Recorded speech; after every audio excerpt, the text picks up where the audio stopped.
Hey guys, welcome back to another tutorial video. So in today's video, I'll show you how to remove a bank account or card from Cash App.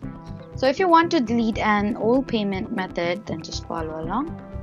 First, open Cash App and sign into your account.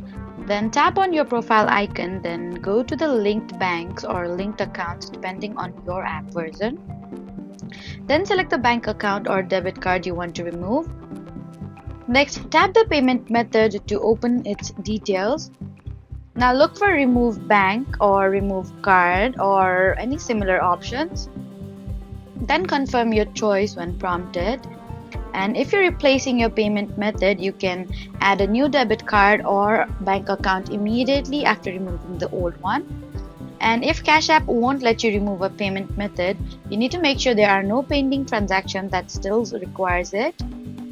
So that was how to remove a bank account or a card from Cash App. Please don't forget to like, comment, and subscribe for more helpful tutorials. Thank you for watching.